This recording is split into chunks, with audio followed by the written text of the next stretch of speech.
नमस्कार। आप सभी के अपने चैनल जय गुरुदेव उत्तराखंड पर एक बार फिर से बहुत बहुत स्वागत है। आशा करते हैं कि आप और आपके परिजन सभी स्वस्थ होंगे। इसी कामना के साथ बढ़ते हैं आज के अद्भुत क्रमांक की ओर। तो आज हम बात करने वाले हैं कुछ ऐसे महत्वपूर्ण तथ्य के विषय में जिसको जानकर श्री महाराज जी पर आपकी आस्था और भी अटूट हो जाएगी और साथ साथ इस क्रमांक से आप अपने जीवन में बहुत कुछ चीजें सीख भी पाएंगे। तो आइए बिना समय व्यर्थ किए हुए बात करते हैं इस आज के अद्भुत क्रमांक की ओर। श्री महाराज जी के चमत्कारों से और श्री महाराज जी की अनन्य शिक्षाओं से प्रभावित बहुत सारे लोग ऐसे हुए हैं जो कि अपने जीवन में आज बड़े मुकाम पर स्थापित है, जिनमें सबसे मशहूर नाम आते हैं फेसबुक के संस्थापक मार्क जुकरबर्ग की और इसके साथ साथ माइक्रोसॉफ्ट के संस्थापक स्टीव जॉब्स की। लेकिन इस फहरिस्त में कुछ समय पहले एक ऐसा बहुत मशहूर नाम जुड़ा है जो कि भारतीय क्रिकेट टीम के बहुत ही चमकते सितारे हैं, जिनका नाम है विराट कोहली।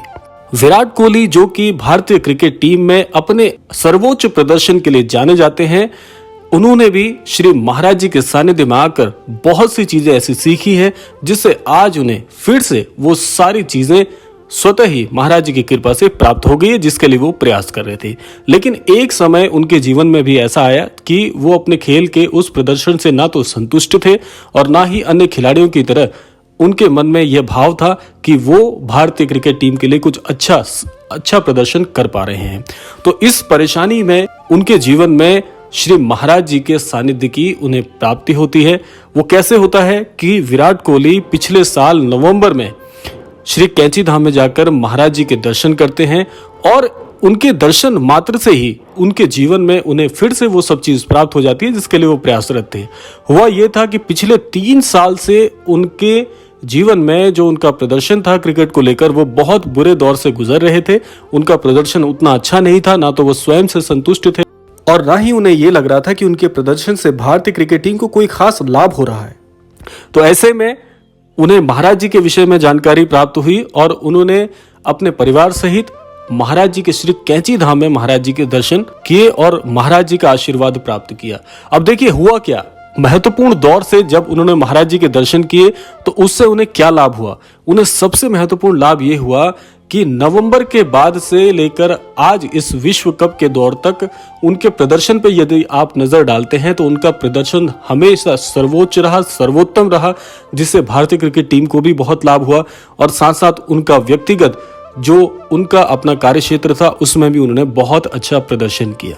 अब बात आती है कि यहां से हम क्या सीख सकते हैं।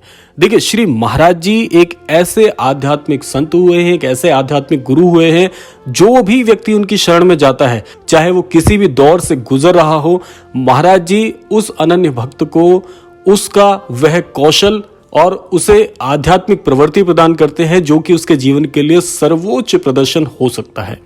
अब होता क्या है कि बहुत से लोगों के मन में एक सवाल चलता है कि कैसे इतनी आसानी से ये सब कुछ हो जाता है। देखिए महाराज जी जो हैं वो इतने दयालु हैं कि यदि एक बार कोई भी व्यक्ति महाराज जी की शरण में पहुंच जाता है तो ऐसा व्यक्ति कभी निराश नहीं लौटता। महाराज जी करते क्या है, प्रश्न ये आता है कि महाराज जी के दर्शन से आखिर ऐसा होता क्या है। बात कर लेते हैं इन पहलुओं पर। सबसे पहले आप जब कैंची धाम जाते हैं तो आपको किस चीज की प्राप्ति होती है, क्या अनुभव होता है, वो आप जान लीजिए। सबसे पहले जब भी आप श्री कैंची धाम में जाते हैं तो श्री कैंची धाम एक ऐसा जागृत स्थान है जो कि महाराज जी के अलावा भी सोमवारी बाबा की एक बहुत ही अद्भुत तप स्थली रहा है। इसीलिए जब महाराज जी पहली बार कैंची धाम पहुंचे थे तो वहां पर उन्होंने सोमवारी बाबा की तप स्थली थी उसी को जागृत करके श्री कैंची धाम का वहां पर निर्माण करवाया। और श्री महाराज जी जानते हैं कि सोमवारी बाबा का वह जागृत स्थान आज भी उतना पावन है जितना उस समय में था। इसीलिए महाराज जी ने सोमवारी बाबा की तपस्थली को कैंची धाम के लिए चुना। अब बात आती है कि वहां पर आपको क्या लाभ होता है। जब आप वहां पहुंचते हैं तो उस जागृत स्थान की जो ऊर्जा है वो आपकी ऊर्जा में समाहित होकर जो भी नकारात्मक प्रभाव आपके भौतिक स्वरूप में जितने भी नकारात्मक पहलू होते हैं उन सभी को निष्कासित करके नवीन ऊर्जा से ओतप्रोत कर देती है। सबसे पहला आपके जीवन पर यह प्रभाव होगा। इस ऊर्जा से आपको क्या लाभ होगा? इस ऊर्जा से आपको सबसे पहला लाभ यह होगा कि जो भी आपके अंदर कौशल छिपा हुआ है वो कौशल महाराज जी मार्गदर्शित करते हैं आपको। और उस कौशल के चलते, क्योंकि आप सभी जानते हैं, आपने सभी ने बचपन से एक बात सुनी होगी कि हर व्यक्ति के अंदर एक ऐसी चीज होती है जो कि वो सबसे ज्यादा सर्वश्रेष्ठ कर सकता है। तो हर व्यक्ति का एक अलग कौशल होता है हर किसी से, तो इसलिए महाराज जी उस कौशल को निखारने के लिए आपको मार्गदर्शित करते हैं। और देखिए, जिस व्यक्ति को उसका वह कौशल यदि पता चल जाए, यदि मुझे ये बात पता चल जाए कि मेरे अंदर वो कौन सी चीज है जो मैं सबसे बेहतर कर सकता हूं, तो मुझे ये ज्ञात होने के बाद मैं क्या करूंगा कि उसी चीज पर काम करूंगा, उसी चीज को मैं और बेहतर करूंगा। और जाहिर सी बात है कि आपके जीवन में वो कौशल आपसे बेहतर जब कोई नहीं कर पाएगा तो आप अपने जीवन में सफल होंगे ही होंगे। ये 200% सत्य बात है। तो महाराज जी यही चीज करते हैं, आपके जीवन को निखारने में आपकी मदद करते हैं।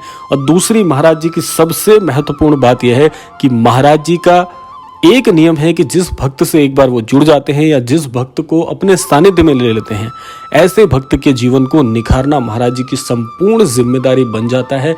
अब ये महाराज जी अपनी जिम्मेदारी समझते हैं या आप उनके सानिध्य में जाते हैं तो महाराज जी उस सानिध्य को बहुत महत्वपूर्ण मानते हैं। ये दोनों बात एक ही है। तो आपके जीवन में कुल मिलाकर आपको लाभ ही लाभ मिलता है।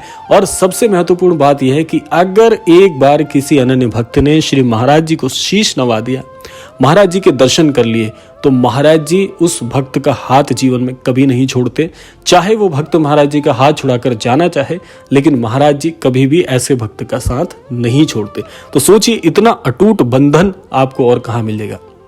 तो इसीलिए जब विराट कोहली के जीवन में थोड़ा मुश्किल समय आया, तो वो ऐसे आध्यात्मिक गुरु के पास पहुंचे जो कि श्री महाराज जी हैं।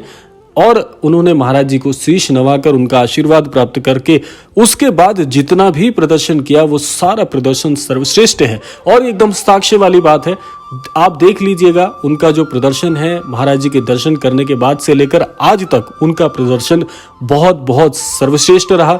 और वो इस बात को मानते भी हैं। और इसी के साथ साथ बात आती है कि आज हर कोई, चाहे वो बड़ा हो, चाहे वो कोई छोटा हो, चाहे वो विशेष हो, कोई भी हो, आज हर कोई श्री कैंची धाम क्यों जाना चाहता है? क्योंकि सवाल यही है कि क्या अपने जीवन में या अपने विषम दौर में यदि आपको उस विषमता का प्रत्युत्तर मिलेगा तो क्या आप खोजने नहीं जाएंगे? तो इसीलिए इस फेरिस्त में दिन प्रतिदिन नाम बढ़ते जा रहे हैं। जितने नाम आपको बताए जाएं उतने कम हैं। तो इसीलिए आप पीछे क्यों हैं? आप भी अपने जीवन में यदि किसी प्रकार की परेशानी से जूझ रहे हैं, सत्य को जानना चाहते हैं, ऊर्जा क्या होती है और संतत्व क्या होता है, ये प्रश्न आपके मन में है, तो एक बार श्री कैंची धाम होकर आइए। मेरा व्यक्तिगत विश्वास है आप सभी के लिए, और इस बात पर आप भी विश्वास करेंगे कि जरूर कुछ ना कुछ कैंची धाम में बहुत अद्भुत हो रहा है, जो दिन प्रतिदिन घटित हो रहा है। महाराज जी आप सबको बुला रहे हैं। महाराज जी के दर्शन करना बिल्कुल मत भूलिएगा और अपनी प्रतिक्रियाएं देना मत भूलिएगा। तो ये था आज का अद्भुत क्रमांक। आशा करते हैं आज के क्रमांक से अवश्य ही आप कुछ सीख पाए होंगे। इसी कामना के साथ अब विदा लेने का समय भी आ गया है। विदा लेने से पूर्व समय है प्रार्थना का। यही प्रार्थना मैं करना चाहूंगा कि श्री महाराज जी आप सभी को सन्मति प्रदान करें, सद्बुद्धि प्रदान करें, इस संपूर्ण सृष्टि का, इस संपूर्ण लोक का कल्याण हो। इसी कामना के साथ विदा लेते हैं। मिलते हैं अगले क्रमांक में। तब तक के लिए जय श्री राम, जय गुरुदेव, जय उत्तराखंड।